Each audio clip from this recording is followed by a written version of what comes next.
Hello friend, तो कैसे हैं आप। उम्मीद है कि आप सब बहुत ही अच्छे होंगे और अच्छे से अपना पढ़ाई लिखाई कर रहे होंगे। तो आज इस वीडियो में देखने वाले हैं क्लास 10th के बायोलॉजी के चैप्टर अनुवांशिकता। उससे जो भी ऑब्जेक्टिव बन सकता है उस सारे को हम कवर करके लाएं। तो वीडियो को शुरू से लेकर लास्ट तक वॉच करना। टोटल इसमें 30 ऑब्जेक्टिव है जो कि आपके एग्जाम के लिए मोस्ट इंपॉर्टेंट साबित होने वाला, ठीक है। तो इसलिए सभी क्वेश्चनों को आप याद कर लीजिएगा और जो क्वेश्चन याद नहीं होगा उसको अपनी कॉपी में लिख के रख लेना है और कभी याद कर लेना है, ठीक है। तो चलते हैं हम अपने क्वेश्चन की तरफ। तो हमारा यहाँ पे फर्स्ट क्वेश्चन है कि अनुवांशिकी का पिता किसे कहा जाता है। तो अनुवांशिकी का पिता के नाम से किन जानते हैं, तो ग्रेगर जॉन मेंडल को, ठीक है। ग्रेगर जॉन मेंडल हमारा क्या हो जाएगा, राइट आंसर हो जाएगा। तो क्वेश्चन नंबर 2 है हमारे पास, मेंडल ने अपने प्रयोग के लिए किस पौधा का चयन किया था। तो मटर का पौधा का चयन किया था, ठीक है। तो यहाँ पे लिखा हुआ साधारण मटर का पौधा, ठीक है। तो मटर का पौधा हमारा यहाँ पे राइट आंसर हो जाएगा। अब क्वेश्चन नंबर 3 है हमारे पास, अनुवांशिकता की मूल इकाई क्या है। तो अनुवांशिकता की जो मूल इकाई है उसको हम जीन के नाम से जानते हैं। तो जीन हमारा यहाँ पे क्या हो जाएगा, राइट आंसर हो जाएगा। क्वेश्चन नंबर 4 है हमारे पास, मनुष्य में कितने जोड़े गुणसूत्र यानी क्रोमोसोम पाए जाते हैं। जब जोड़े का बात करें तो वहाँ पे 23 जोड़ा टिक करना है, ठीक है। और जब सिंगल सिर्फ संख्या पूछे तो 23 का मतलब 23 जोड़ा, जोड़ा में हमेशा 2 होता है तो 23 दूना 46, ठीक है। जोड़ा में पूछे तो 23 या फिर सिंगल कुल संख्या में पूछे तो हम वहाँ पे 46 को टिक करेंगे। आपको दोनों याद रखना है, ठीक है। तो अब हम चलते हैं क्वेश्चन नंबर 5 पे। क्वेश्चन नंबर 5 है हमारे पास कि पुरुषों में कौन सा लिंग गुणसूत्र होता है। तो पुरुष में कौन होता है, तो एक्स वाई होता है और स्त्री में एक्स और एक्स होता है, ठीक है। इन दोनों का आपको याद रखना है, ठीक है, पुरुष का भी और स्त्री का भी। तो हमारा यहाँ पे क्वेश्चन है कौन सा राइट आंसर क्या हो जाएगा, एक्स और वाई। उसके बाद 6 नंबर का क्वेश्चन हमारे पास, महिलाओं में कौन सा लिंग गुणसूत्र पाया जाता है। तो अभी आपको बताया कि महिलाओं में एक्स एक्स और पुरुष में एक्स और वाई पाया जाता है, ठीक है। तो क्वेश्चन नंबर 7 है हमारे पास कि बच्चों के लिंग का निर्धारण किसके गुणसूत्र पर निर्भर करता है। तो पिता के गुणसूत्र पर निर्भर करता है। और पिता में भी कौन सा गुणसूत्र, तो एक एक होता है एक्स क्रोमोसोम और होता है वाई क्रोमोसोम, ठीक है। इसको गुणसूत्र बोलते हैं। तो वाई क्रोमोसोम पे डिपेंड करता है, ठीक है। पिता का वाई क्रोमोसोम पे डिपेंड करता है कि लिंग निर्धारण के मतलब लड़की होगा या फिर लड़का होगा, ठीक है। तो क्वेश्चन नंबर 8 है हमारे पास, जीन शब्द का सर्वप्रथम प्रयोग किसने किया था। तो जोहानसन ने किया था, ठीक है। तो जोहानसन हमारा यहाँ पे क्या हो जाएगा, राइट आंसर हो जाएगा, ठीक है। अब चलते हैं हम क्वेश्चन नंबर 9 पे। तो क्वेश्चन नंबर 9 पे चलते हैं हम। क्वेश्चन नंबर 9 है हमारे पास यहाँ पे कि अनुवांशिकीय लक्षणों का संदेश कहाँ होता है। तो डीएनए के अणु में रहता है, ठीक है। तो डीएनए के अणु में रहता है। तो ये हमारा क्या हो जाएगा, राइट आंसर हो जाएगा, ठीक। अब हम चलते हैं क्वेश्चन नंबर 10 पे। क्वेश्चन नंबर 10 है हमारे पास, मेंडल ने एक संकर संकरण का फेनोटाइप अनुपात क्या है। तो वो क्या है, तो 3:1 का उसका रेशियो होता है, ठीक है। तो 3:1 हमारा क्या हो जाएगा यहाँ पे, राइट आंसर हो जाएगा। क्वेश्चन नंबर 11 हमारे पास, मेंडल के द्विसंकर संकरण का फेनोटाइप अनुपात क्या है। तो उसमें थोड़ा लॉन्ग है, आपको याद रखना, ठीक है। 9:3:3:1 होता है, ठीक है। तो ये हमारा राइट आंसर हो जाएगा। क्वेश्चन नंबर 12 हमारे पास, गुणसूत्र किससे बने होते हैं। तो गुणसूत्र किसका बना हुआ रहता है, तो डीएनए और उसमें प्रोटीन दोनों शामिल होता है तब गुणसूत्र का निर्माण होता है, ठीक है। तो यहाँ पे हम डीएनए और प्रोटीन का मिक्सर होता है, तो यहाँ पे हम इसको टिक कर सकते हैं, ठीक। क्वेश्चन नंबर 13 पे चलते हैं। क्वेश्चन नंबर 13 है हमारे पास, किसी जीव का जीनी संरचना क्या कहलाता है। तो जीनोटाइप कहलाता है। क्या कहलाता है, तो जीनोटाइप के नाम से हम उन्हें जानते हैं। जीनोटाइप हमारा क्या हो जाएगा, राइट आंसर हो जाएगा। क्वेश्चन नंबर 14 हमारे पास, जीव के वे लक्षण जो बाहर से दिखाई देते हैं वे क्या कहलाते हैं। तो वे क्या कहलाते हैं, तो वो कहलाते हैं फेनोटाइप। क्या कहलाते हैं, फेनोटाइप। तो हमारा क्या हो जाएगा, राइट आंसर हो जाएगा फेनोटाइप, ठीक। क्वेश्चन नंबर 15 है हमारे पास कि मटर के पौधे में बौनापन कैसा लक्षण है। तो अप्रभावी लक्षण के नाम से जानते हैं। तो अप्रभावी लक्षण हमारा क्या हो जाएगा, राइट आंसर हो जाएगा। क्वेश्चन नंबर 16 है हमारे पास, डीएनए का पूर्ण रूप क्या है।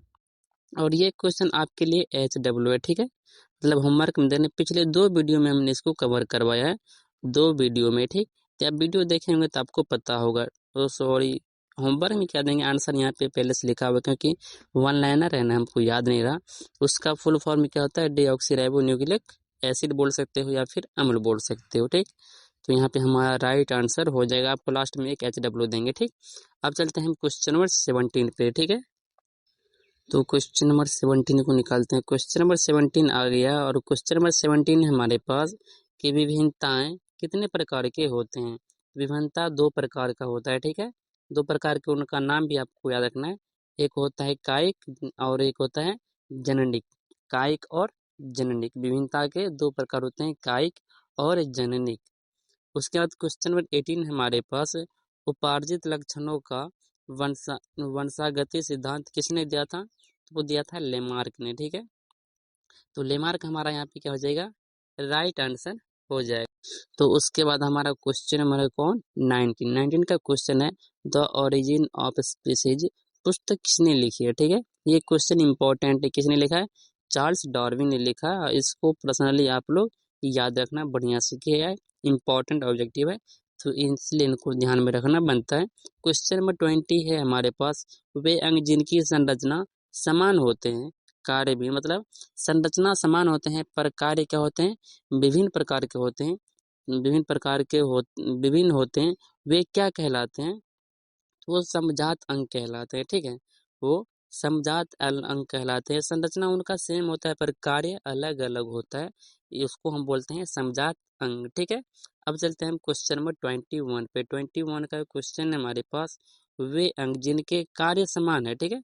सेम वही पे उसी का उल्टा है, वहां पे क्या था, अंग समान था, लेकिन यहाँ पे कार्य समान है लेकिन संरचना विभिन्न है, ठीक है। सेम उसका अपोजिट है, तो उनको हम समरूप अंग के नाम से जानते हैं, ठीक है। यहाँ पे दोनों दोनों क्वेश्चन में आप कंफ्यूज हो सकते हो, इसलिए इसको बढ़िया से याद करना है, ठीक है। इसमें कंफ्यूज नहीं होना, इस टाइप के क्वेश्चन पूछा जाता है। क्वेश्चन नंबर 22 है हमारे पास, कीट के पंख और पक्षियों के पंख किस प्रकार के अंग हैं, तो वो एक समरूप अंग है, ठीक है। तो समरूप अंग हमारा यहाँ पे क्या हो जाएगा, राइट आंसर हो जाएगा, और ये प्रीवियस ईयर क्वेश्चन है। क्वेश्चन नंबर 23 है हमारे पास, मनुष्य का हाथ और कुत्ते के अग्रपाद किस प्रकार के अंग हैं, तो वो क्या है, समजात अंग है, ठीक। और ये क्वेश्चन भी प्रीवियस ईयर क्वेश्चन है, तो इम्पोर्टेंट है, इनको भी आपको ध्यान में रखना। क्वेश्चन नंबर 24 हमारे पास, अवशेषी अंग का उदाहरण है, और ये तो मोस्ट इम्पोर्टेंट है, कौन है, अपेंडिक्स, ठीक है।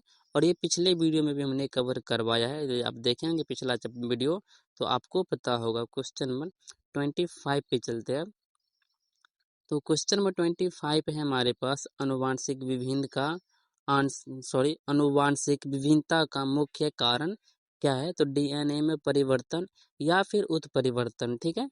उनका कारण क्या है, परिवर्तन या उत्परिवर्तन DNA में, ठीक।